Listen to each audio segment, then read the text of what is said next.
중앙박물관을 자주 오죠. 박물관 자체 때문에 오기도 하고 다른 세미나나 아니면 포럼 때문에 오기도 하는데 들어와서 깜짝 놀랐어요. 어린이 박물관은 왜 한 번도 못 왔을까? 생각해보니까 자격이 안 돼서 못 들어온 것도 당연한 거죠. 그리고 오늘 처음 알게 됐어요. 어른 혼자서는 못 들어온다. 그러니까 어린이의 인솔이 있어야 된다. 그 점에 있어서 너무 신선했고요. 제가 어린이였을 때 1970년대 70년대에도 어린이 박물관이 아주 제한적이지만 일부 있었습니다. 우리의 역사에 대한 것들에 대한 이야기들을 그렇게까지 많이 기회가 없었거든요. 그래서 저는 특히 우리 문화에 있는 모든 것들은 다 사진으로만 봤고 만져볼 기회가 없었고요. 그리고 학교마다 가끔씩 있었던 아주 조악한 수준의 복제품, 요것도 만지면 교감 선생님, 교장 선생님부터 다 혼나는 그런 일이 돼서 저는 오늘 만질 수 있는 그 자리, 제가 아까 지나가면서도 계속 만지면은 그냥 자리를 못 떴던 게 뭐냐면 누군가 사용했던, 누군가 썼던, 그래서 지금 우리가 쓰는 물건이 세월이 많이 지르면 문화유산이 되잖아요. 그래서 오늘 제 손이 많이 호강했습니다.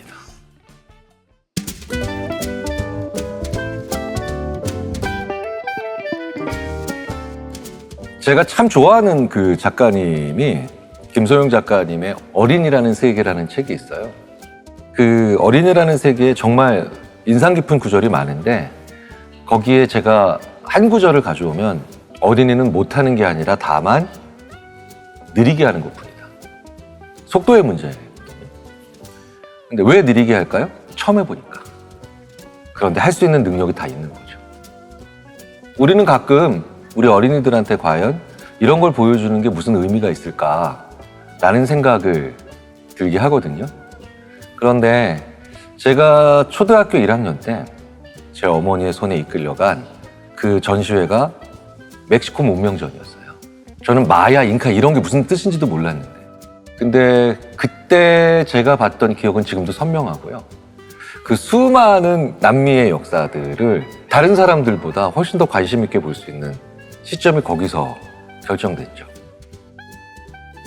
어른의 생각대로 흘러가지 않을 뿐 수많은 가능성들을 가지고 있는 우리 어린이들이 어떻게 그 가능성을 열어볼까요? 간단해요. 얻어 걸리는 거예요. 그런데 그 얻어 걸릴 기회가 있는 곳이라면 자유롭게 배회하면서 지켜볼 수 있는 데가 필요하거든요. 저에게는 그 멕시코 문명전이 우리나라 사람들이 잘 모르는 대륙에 대한 관심을 가지게 만들었고요. 저는 환원컨대 그게 타문화에 대한 저의 안목이나 다른 문화권에서 사는 사람들을 대하는 저의 태도를 첫 번째 결정했다라고 생각을 합니다. 그냥 우리는 펼쳐주는 것뿐이에요. 그러니까 무엇을 가지고 무엇을 느낄지는 그냥 우리 아이들이 그 중에 하나에 갑자기 얻어 걸린다지만 그 얻어 걸린다라는 걸 좋은 표현으로 하면 통찰이 왔다는 식으로 표현하는 겁니다. 기획하고 제시하고 체험하게 하지만 그 과정에서 우리는 수많은 기회들을 주고 있는 거고요. 거기서 무엇을 찾아갈지는 우리의 어린이들이 결정하는 거겠죠.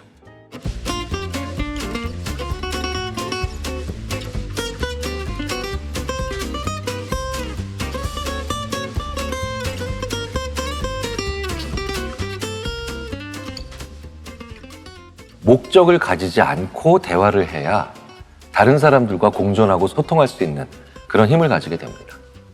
그런데 우리는 거의 대부분의 경우 목적을 가지고 그 자리에 가죠. 학교든 학원이든.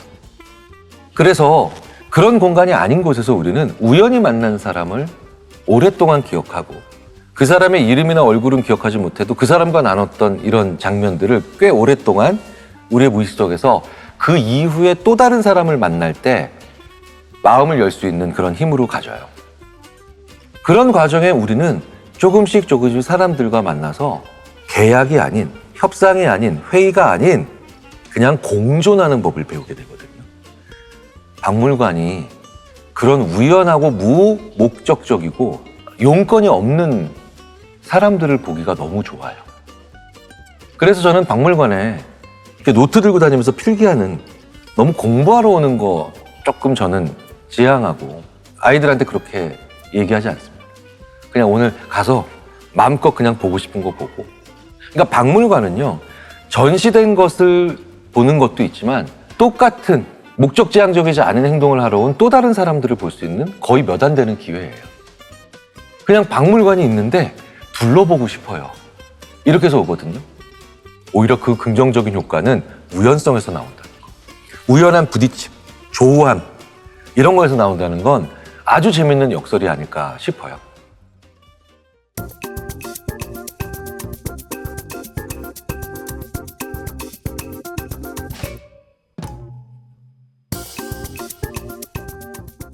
우리는 보통 그런 얘기를 들으면 개구리 올챙이적 시절을 기억 못한다, 떠올리지 못한다고 얘기를 하죠. 그런데 되게 재밌는 건 개구리가 되기 전까지 올챙이가 얼마나 많은 다단계를 거치는데요. 엄청나게 많은 스케일들을 거치죠.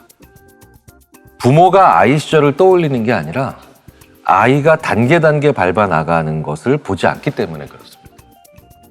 굉장히 재밌게도 조금씩 올라가는 성장하는 식물들을 보면 그렇게 재밌다고 하죠.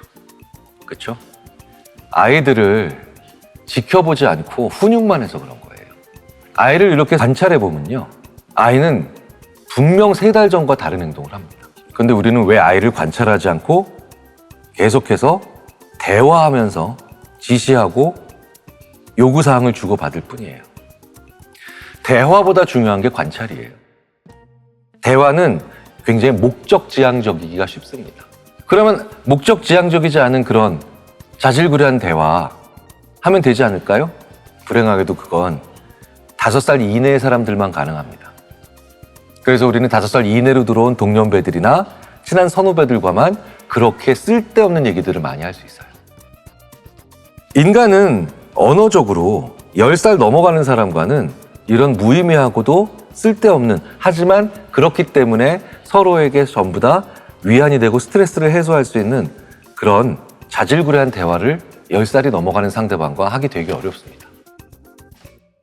저는 제 아이와 따뜻하면서도 목적지향적인 대화를 하죠. 밥은 먹었어? 옷은 갈아입었어? 살아가기 때문에, 돌봐야 되기 때문에 오히려 더 목적지향적인 대화가 된다는 거예요. 그래서 부모 자식 간의 대화보다 더 중요한 건요, 부모는 자식을 그냥 멍하니 지켜보는 관찰이 필요합니다. 그러면 관찰의 시점에 따라서 굉장히 많은 부모님들은 엄청나게 깜짝 놀라실 수 있어요. 6개월 전의 아이는요, 지금의 아이에 비해서 완전 다른 사람이거든요. 즉 6개월이 지난 지금 내 아이, 심지어 한 달 만의 아이도 물끄러미 쳐다보기 시작하면 어마어마한 변화를 가지고 있습니다. 그냥 아이를 쳐다보는 것 자체가 즐겁고 재밌어집니다. 우리 아이를 관찰하기 위한, 즉 아무 생각 없이 물끄러미 아이를 관찰하기 위한 최적의 장소가 박물관이라는 거예요. 특정한 아주 구체적이고 가시적인 목적을 정하는 곳이 아닌 박물관, 하지만 굉장히 많은 다양한 경험을 할 수 있는 이 최고의 공간에서 부모님은 물끄러미 아이를 그냥 쳐다보기, 이런 시도를 한번 해보시면 내가 내 아이를 키운 지 10년 넘었는데도 이렇게 아무 생각 없이 물끄러미 아이를 그냥 쳐다본 적이 거의 없었다는 걸 깨달으실 수가 있을 겁니다. 그걸 하지 않아서 우리는 늘 한 지점을 선정해서 계속 아이를 똑같이 대하는 겁니다. 공간은 늘 사람의 사고를 지배하죠. 그래서 내 아이를 물끄러미 별 뜻 없이 목적 가지지 않고 그냥 쳐다보기 위해선 의지, 신념, 아니면 좋은 부모로서의 가치를 지키기 위한 태도만 필요한 건 아닙니다. 내가 물끄러미 쳐다보기 좋은 장소를 가야 돼요. 박물관에서는 어떤 행동을 해야 될까요? 박물관에서는 우리가 어떤 행동을 해야 되는지 특정하게 규정되어 있지 않은 몇 안 되는 공간입니다.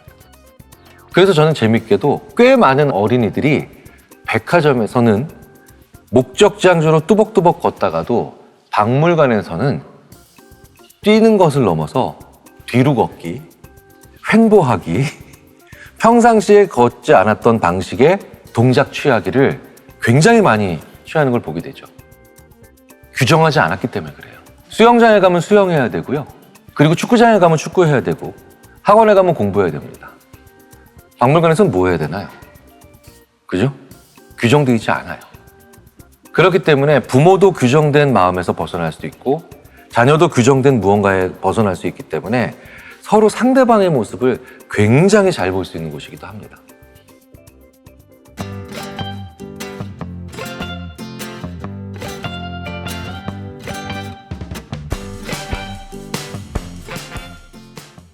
학습 의지는요, 모른다는 것으로부터 출발합니다. 그래서 뭐든지 다 아는 척하는 부모의 자녀가 가장 학습 동기가 떨어져요. 모르겠는데? 모르겠어. 그래야 우리가 무언가 학습할 이유를 찾지 않나요? 그래서 우리는 가끔 매우 당황스러운 진실과 마주 앉게 되죠. 좋은 대학과 좋은 교육을 받은 부모는 평균적인 수준 이하의 학습 동기를 자녀에게 만들기에 최적화된 부모다. 이와 관련된 심리학과 교육학의 석학들의 명언들은 지금 당장 찾아보셔도 무수히 발견하실 수 있습니다. 모르는 건 모른다고 하세요. 가장 진실에 가깝습니다.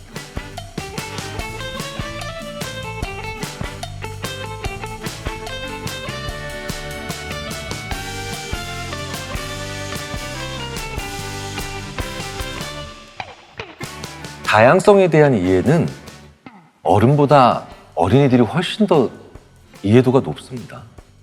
어느 한 방법만 맞다라고 얘기해서 혼란스러운 거죠. 달라서 혼란스러운 게 아닙니다. 그냥 다른 건데 어느 한쪽이 자꾸 맞다라고 하니까 그래서 아이들은 혼란스러운 거죠. 답이 여러 개 있는 걸 이미 알고 있는 친구들한테 답이 하나라고 강요를 하니까. 그래서 사실 제가 대학원 다닐 때 이미 30대가 됐는데 그때 유행했던 개그맨의 유행어가 하나 있어요. 근데 그때 초등학교 저학년 학생들이 그 말을 그렇게 좋아하면서 하고 다녔죠. 그게 바로 그때 달라요. 이게 너무나 많은 위안을 그때 당시에 초등학교 저학년 친구들한테 줬다는 거죠. 다른 게 정상이죠. 누가 맞는지 한번 생각해보자. 이때는. 그걸 뭐라고 하느냐, 저는 늘 말씀드리지만 매번 기꺼이 그때마다 고민하는 거예요. 우리는 큰 고민 한 번 하고 그때 마치 만들어진 원칙과 비슷한 무언가를 가지고 계속해서 유지하면서 오히려 생각을 안 하려고 하는 경향이 있죠. 진짜 큰 문제는 거기서 나옵니다. 잘 아시잖아요. 책 한 권 읽고 깨달음 얻은 부모가 제일 무섭다는 거. 매번 기꺼이 그때마다. 그래? 한번 앉아서 생각해보자. 이건 정답이 한 개라는 뜻이 아니죠. 오늘의 정답이라는 뜻이에요. 그럼 아이는 어떤 능력을 가지게 될까요? 매번 기꺼이 그때마다 고민하는 능력을 가지게 되죠. 그걸 우리는 인지적 유연성, 복합적 사고, 다면적 인식 능력, 별의별 좋은 이름을 다 가지고 하죠. 매번 기꺼이 그때마다 고민하지 않는데 어떻게 아이가 그런 능력을 가질 수 있을까요? 매번 기꺼이 그때마다 고민하자고요.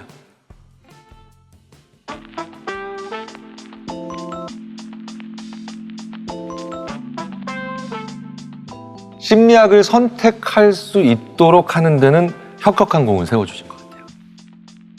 어느 과를 고르는 거에 대해서는 일절 관여하지 않으셨죠.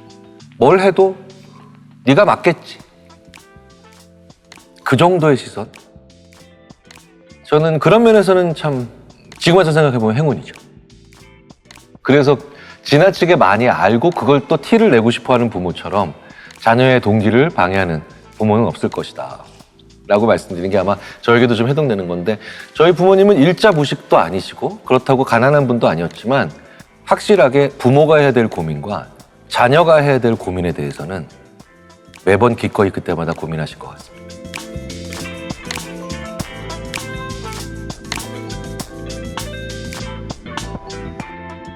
저는 이제 대학을 졸업하는, 그리고 대학에 들어가는 딸이 둘이 있는데요. 저도 저의 부모님이랑 크게 다른 것 같지 않은데요. 학과, 학교 다 본인이 결정했고요. 저는 통보받았습니다. 저는 하나 더 했다면 이런 건 있죠. 대학을 가겠다면 30살 이전에 가라. 아직 시간 많다고. 저는 가끔씩 지나가면서 전혀 일면식도 없고 아무런 관계도 없는 아이들이지만 청소년들이나 어린이들이 이런 얘기할 때 억장 무너지거든요. 그 얘기가 뭐냐면 이번 생은 틀렸어. 수명 연구하는 분들 얘기를 들어보면 지금 청소년들과 어린이들은 130, 140까지도 나오는. 그럼 생각해 보세요. 아니 120, 130, 140까지 살 사람들이 20살에 대학 가든 30살에 대학 가든 무슨 상관이 있어요? 40대, 50대에 다 사망하던 시절의 법칙을 지금도 쓰고 있는 거 아닌가 싶어서. 물론 의미 없는 삶을 지내는 건 좋지 않지만 의미 없는 삶도 지내봐야 되거든요. 시간은 많아. 게으름 피란 얘기가 아니고 다급하고 조급한 마음으로 중요한 걸 놓치는, 혹은 그 시기가 아니면 경험하기 참 어려운 것들을 다 사소하거나 부질없는 것으로 보는 그런 어리석은 건 피해야 되겠죠. 시간은 아직도 많다라는 얘기, 여유를 많이 좀 가지셨으면 좋겠다.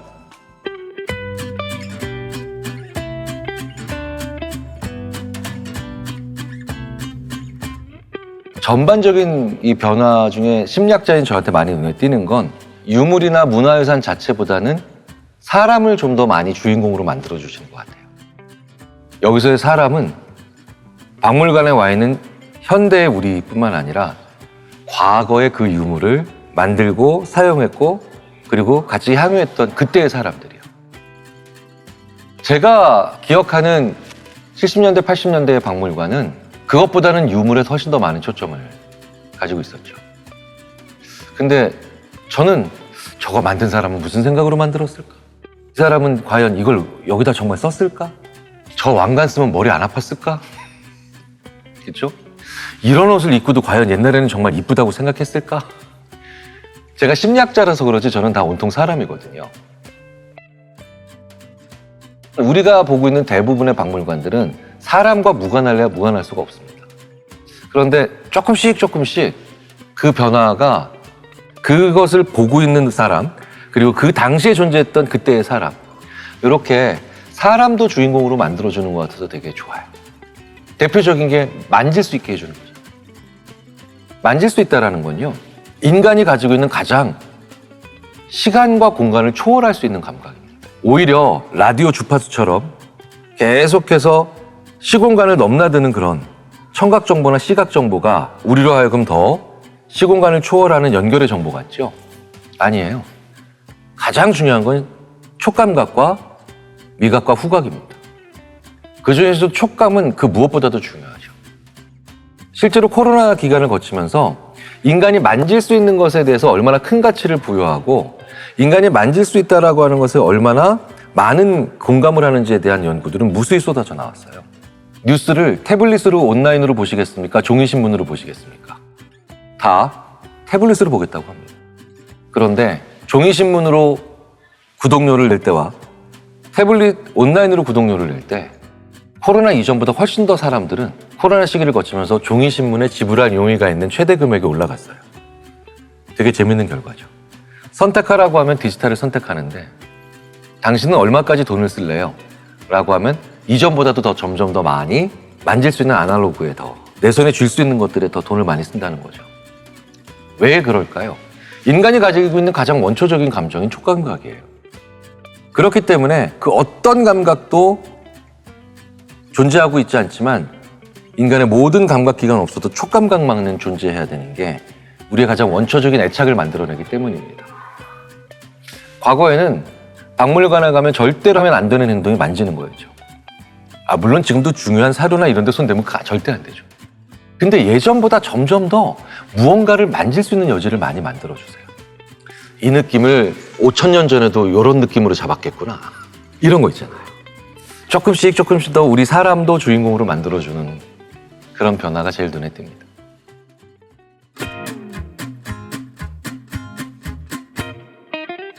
박물관이랑 도서관이랑 왜 구별할까요? 도서관은 책을 꽉꽉 채워 넣어야 됩니다. 그래서 도서관은 보유하고 있는 장서 수를 늘리는 거죠. 박물관이 마찬가지로 보유하고 있는 유물이나 유적의 혹은 유산의 양적인 측면에 너무 집착 안 하셨으면 좋겠어요. 굉장히 많은 공간들이 이젠 빼곡히 차 들어가고 있고요. 게다가 우리가 사는 거의 모든 주거형과 사무용 건물은 3m가 안 되는 그런 공간으로 천장의 높이가 채워져 있죠. 그렇다면 그런 효율적인 측면에서 가장 많이 벗어나는 곳이 오히려 박물관이었으면 좋겠어요. 실제로 이 공간들에 많은 욕심을 내실만 합니다. 더 많은 걸 보여주고 싶고 많은 걸 느끼게 해주고 싶으시다고. 그런데 그 공간 안에서 무엇을 전시하시고 보여주실 수 있는 결정은 하실 수 있어도 무엇을 느껴서 집에 가져가느냐는 철저히 온 사람들의 몫이거든요. 아이가 해야 될 고민과 부모가 해야 될 고민, 이게 뭔지를 분명히 구분해야 된다. 그리고 그때마다 많이 고민해야 된다. 자주 고민해야 된다. 그러면 관람객이 해야 되는 고민과 그 다음에 박물관이 해야 되는 고민 다르겠죠. 그리고 오늘 이 양쪽의 고민의 양상과 10년 후에 또 양쪽의 고민의 양상, 그리고 이번 시즌, 이번 회기, 이번 분기 또 다르겠죠. 한 번쯤은 관람객은 이번에 무슨 고민을 할까? 그리고 우리는 그걸 위해서 어떻게 도와드릴까? 이렇게 이 둘을 분리해서 한번 서로를 독립적으로 만들어줄 수 있는 그런 방향으로 가보시면 어떨까 싶습니다.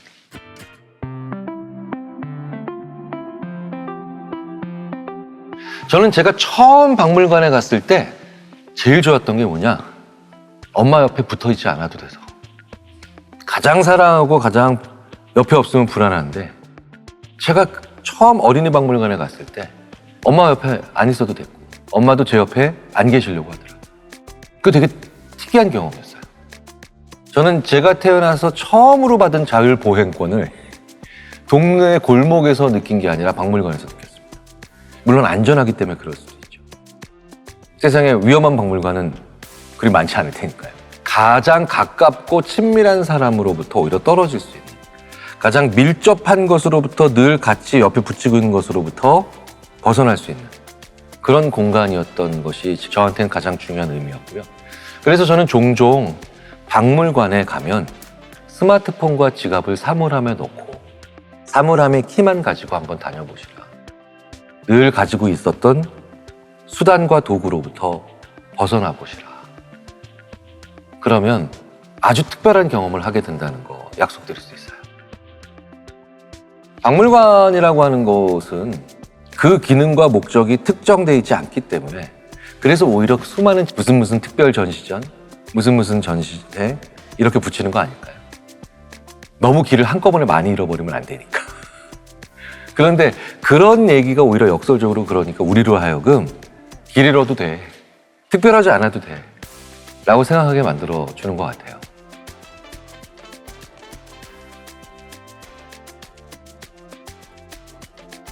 네 살짜리 아이한테 그랜드 캐년을 보여주면 어떤 느낌을 가질까요?